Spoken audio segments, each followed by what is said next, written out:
Grazas, señora presidenta. Señoras e señores deputados, hoxe é 25 de novembro e, por tanto, permítanme que as miñas primeiras palabras sexan para expresar o rexeitamento total e absoluto a esa forma tan execrable de terrorismo que é a violencia machista. E dito isto, señora conselleira, bo día, pero teño que comezar dicindo que despois de escoitala doume a memoria a famosa frase de que calquer parecido coa realidade, despois da exposición que vostede fixo, pura coincidencia. Lembraballe no debate de orzamentos para o ano 2013 unha frase de Einstein: loucura é repetir unha e outra vez o mesmo esperando resultados diferentes.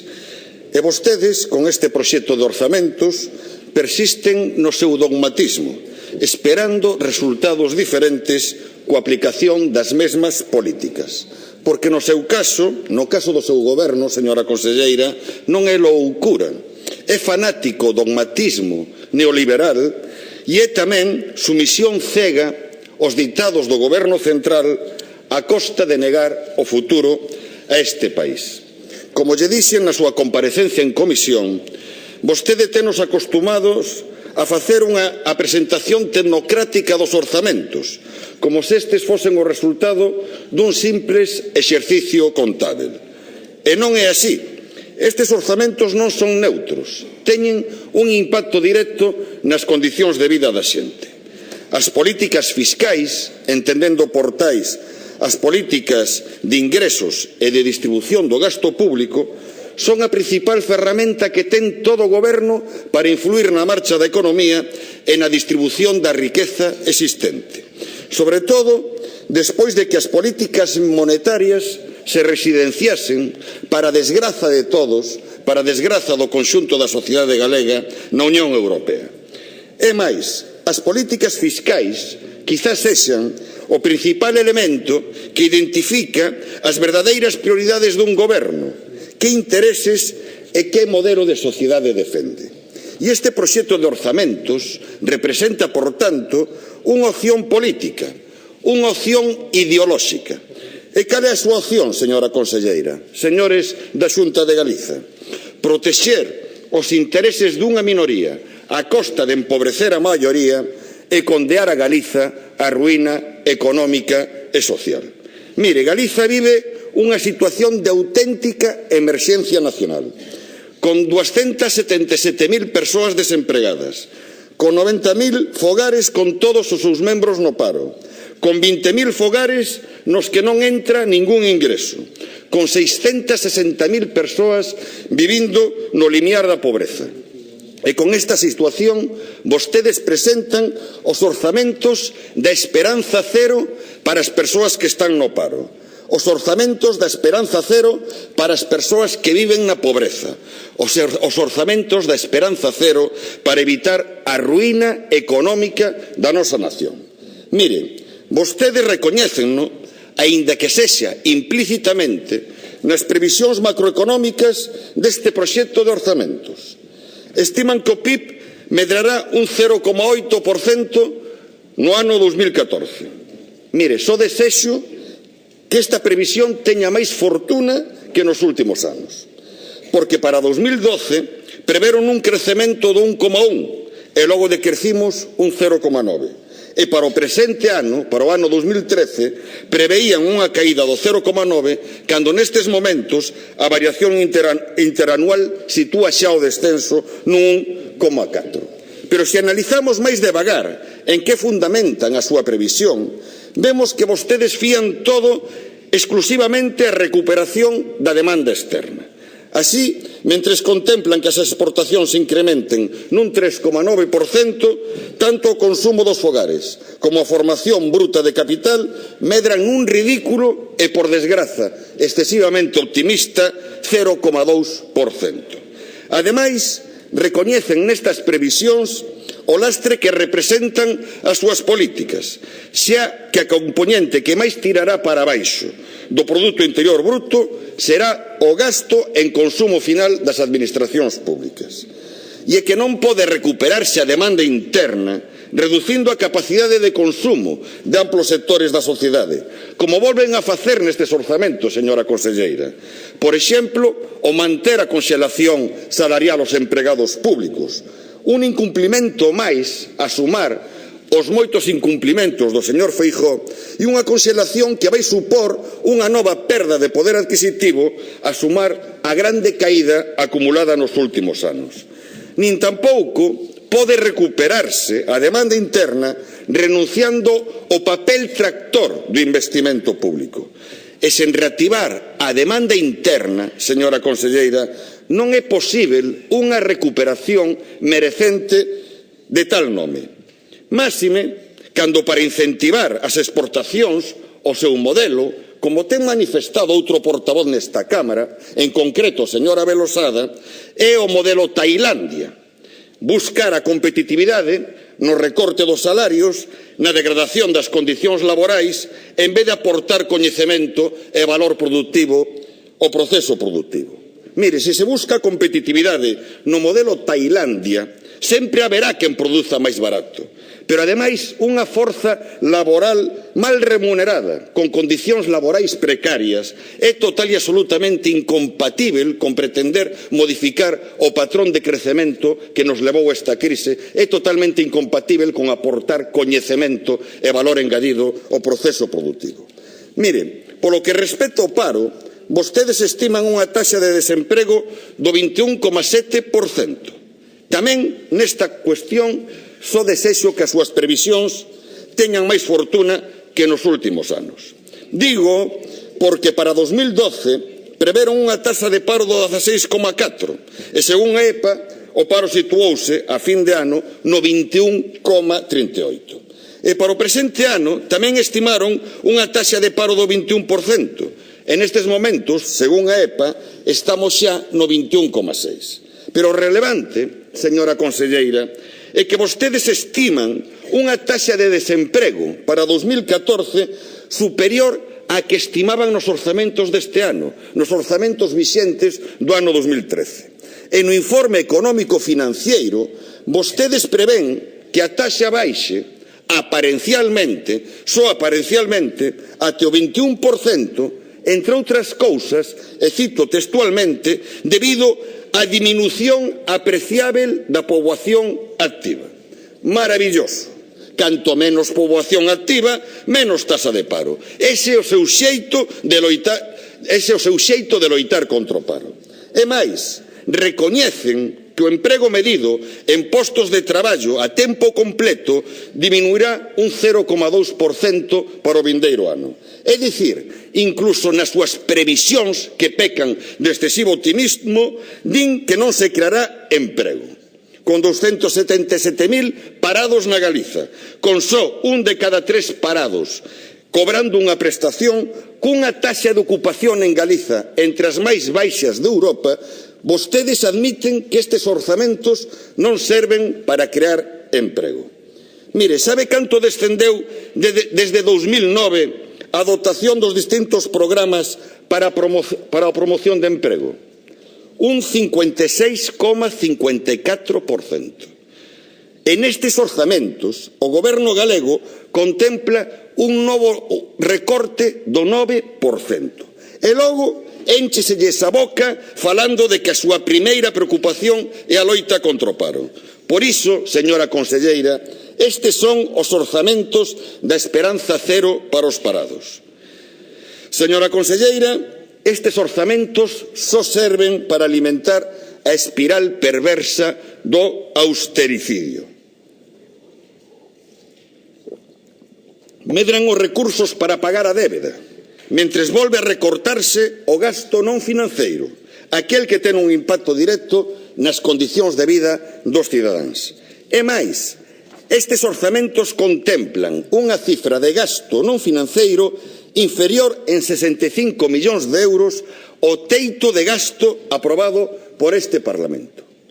Isto significa que vostedes renuncian a investir 65 millóns de euros en políticas sociais e en políticas de estímulo da economía, e xustifícanno por mor dunha caída das transferencias finalistas do Estado. Un exemplo máis das consecuencias ruinosas para Galiza dun sistema de financiamento que o seu goberno, señora conselleira, aceitou. Vostede argumenta que o recorte no gasto non financeiro é mínimo, pero estamos a falar de descenso sobre descenso, de recorte sobre recorte. Mire, desde 2009 ata hoxe, o recorte é nada máis e nada menos que dun 20%. Sabe canto descendeu desde 2009 a dotación dos distintos programas para a dinamización económica do noso medio rural?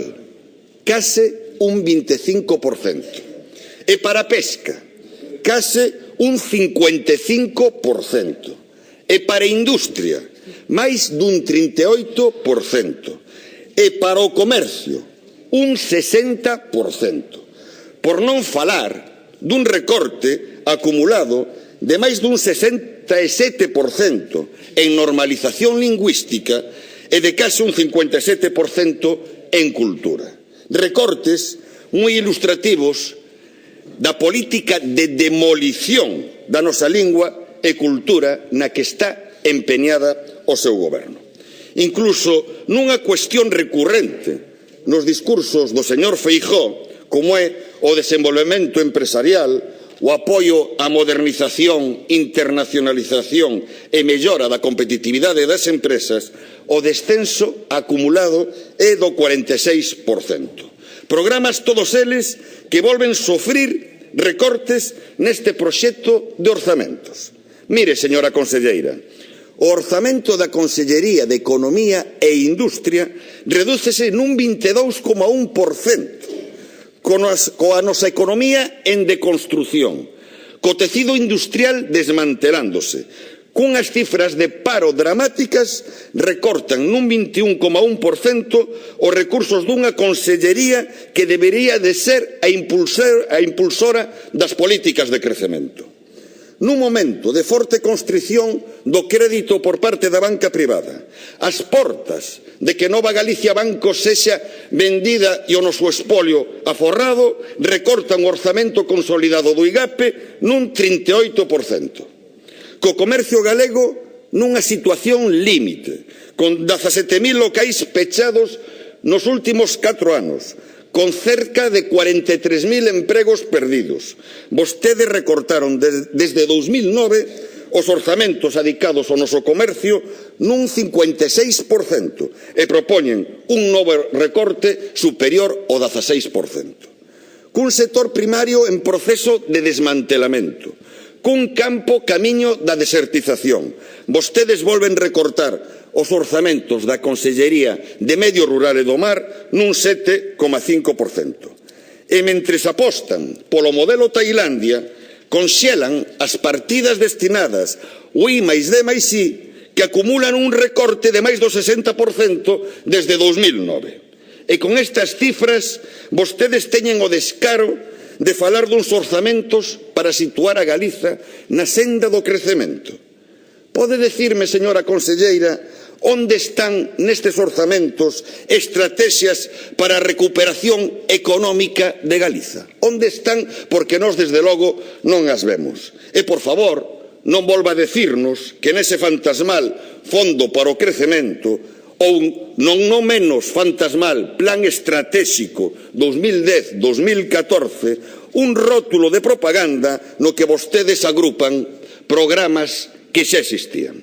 Porque vostedes non teñen outra estrategia económica para este país que o de ser cómplices da destrución da súa base económica para servir mellor así os intereses da oligarquía madrileña. Vostedes o único que fan é propaganda, señora conselleira.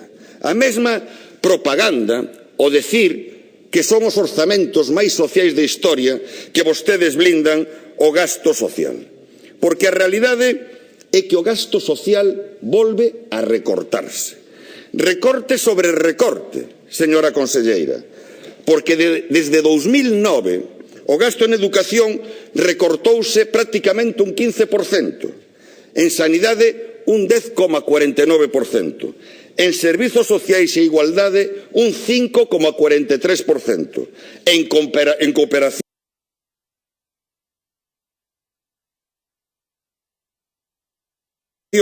un 65%. Pero, ademais, se consideramos o conxunto do gasto, o orzamento consolidado, a conselleira, tamén en porcentaxe, tamén en cifras relativas. En sanidade, o descenso de case 35 millóns, de representar unha porcentaxe sobre o gasto total do 35,1%, pasa a representar agora o 31,7%. En cultura, educación e ordenación universitaria, o descenso supera os 20 millóns. De representar un 23,7% do gasto total, pasa a representar agora o 21,5%. En traballo e benestar, o descenso supera os 14 millóns. Antes representaba o 8,1%, agora o 7,3%. É dicir, o descenso do gasto no conxunto das tres consellerías que concentran o gasto social é igual ou incluso superior ao descenso medio do gasto non financiero que se contempla nestes orzamentos. Permítame que ilustre o compromiso do seu goberno cos servizos públicos e o gasto social con varios exemplos. Mentre siguen recortando o ensino público, a Consellería publica unha orde pola que se convocan axudas a centros privados concertados para a atención ao alumnado con necesidades específicas de apoio educativo. Axudas que non só non sufren ningún recorte, sino que experimentan un crecemento. Señora presidenta, pode decirlle a ese señor que señor Jorquera, por favor. Silencio, por favor. Manteña un pouquiño a calma. Señor Jorquera. Moléstanlle tanto as críticas. Están vostedes demasiado acostumados ao pensamento único. Señor Jorquera, non dialogue, Moléstanlle por tanto favor. as críticas.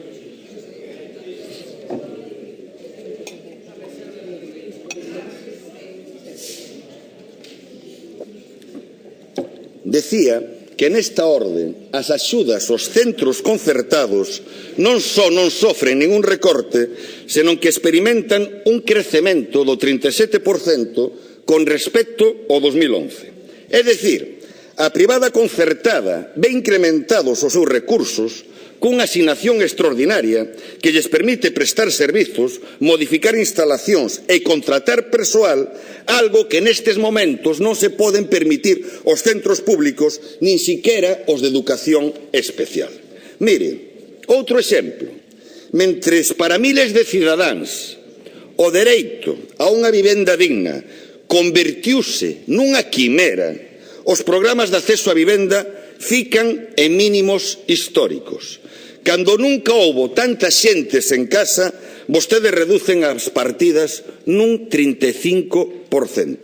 Desde o ano 2009, a reducción nos programas para asegurar o acceso á vivenda é dun 84,6%, precisamente no momento no que se está vivindo o drama da dificultade de acceso á vivenda na sociedade. Esa é a sensibilidade social do seu goberno, señora conselleira.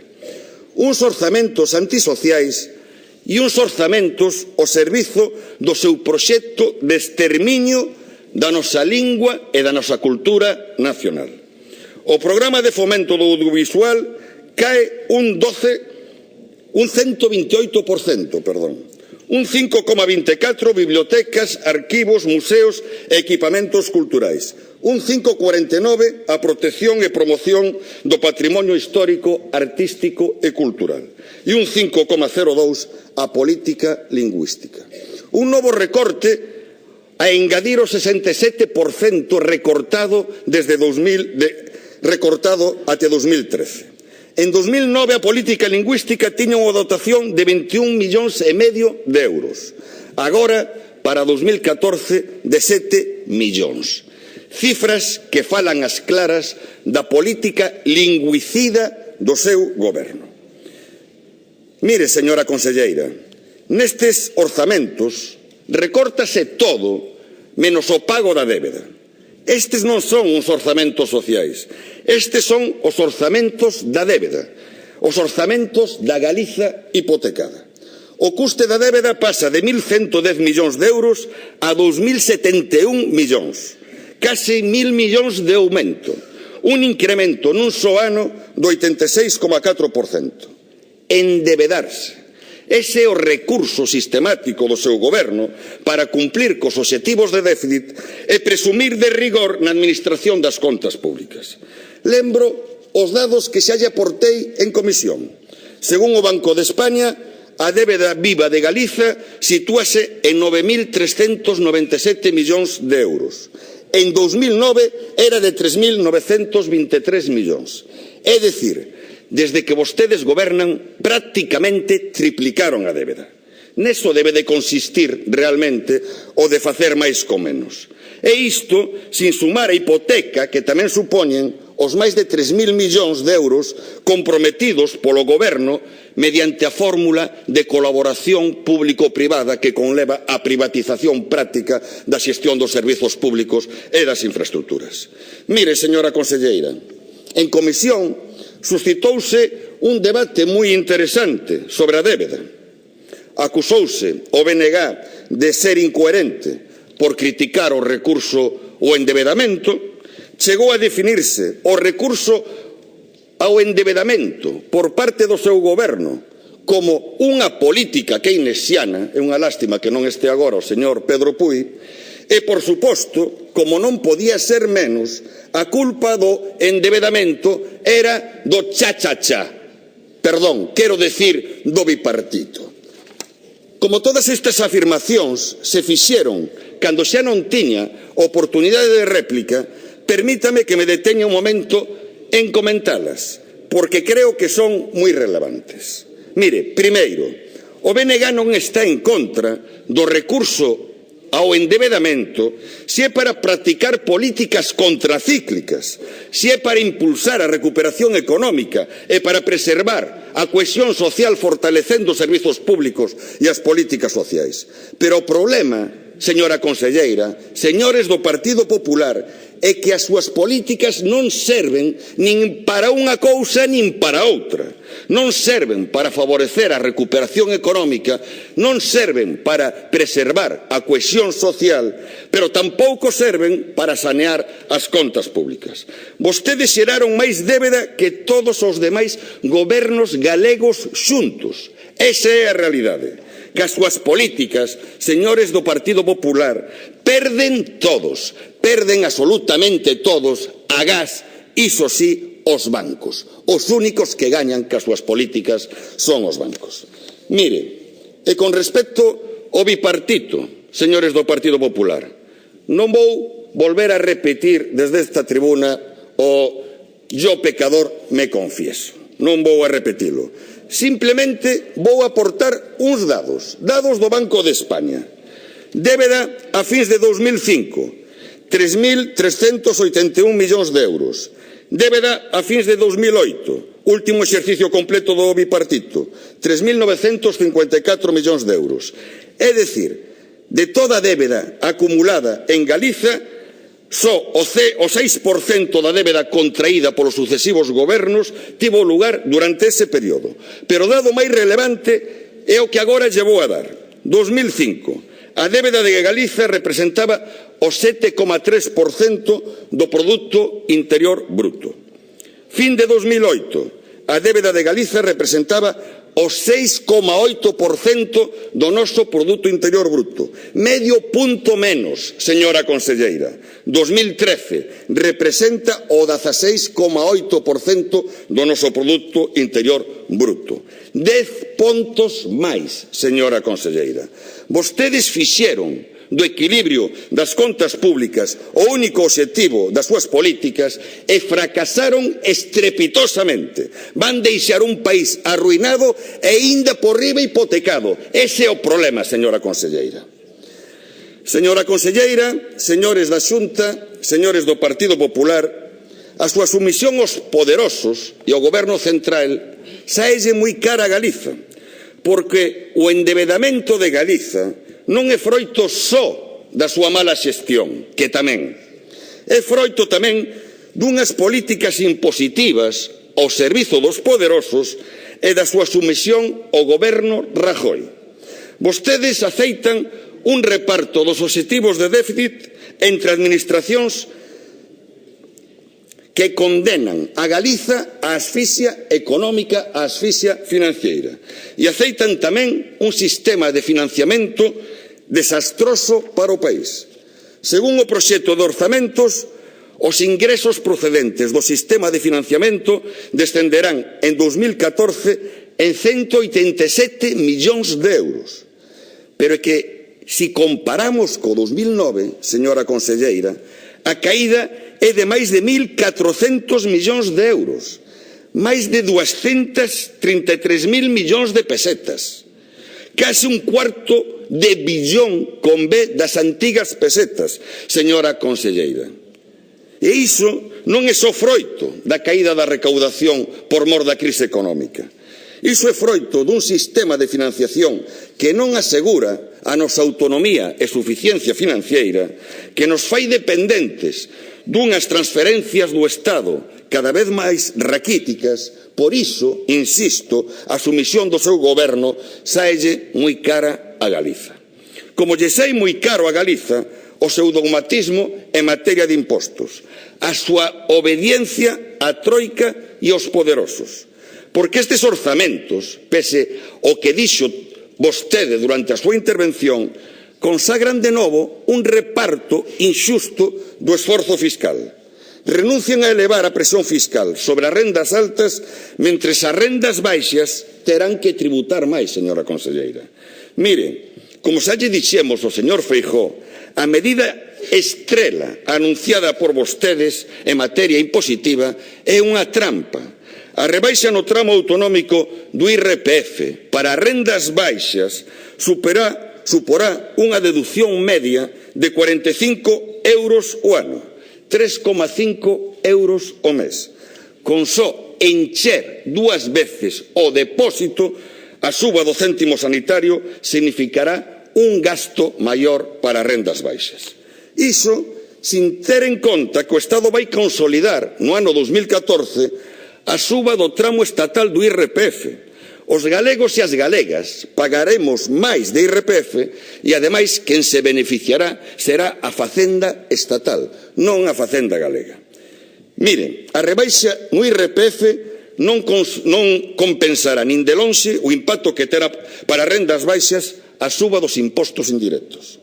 Vostedes estiman que a rebaixa no tramo autonómico do IRPF significará unha merma na recaudación de 48 millóns de euros, mentres o incremento da recaudación no imposto de hidrocarburos será de 50 millóns de euros.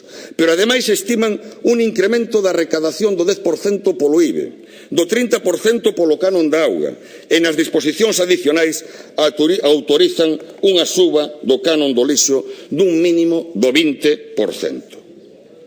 Todo isto, señora conselleira, sen falar dos distintos repagos en materia farmacéutica, ortoprotésica, de transporte sanitario, de comedores escolares, de libros de texto. Por se houbese algunha dúbida, no informe económico financeiro, o que vostede fixo referencia, afírmase o seguinte: o escenario tributario por o exercicio 2014, estou lendo textualmente, responde a recomendacións que reiteradamente veñen facendo o Fondo Monetario Internacional e a Comisión Europea.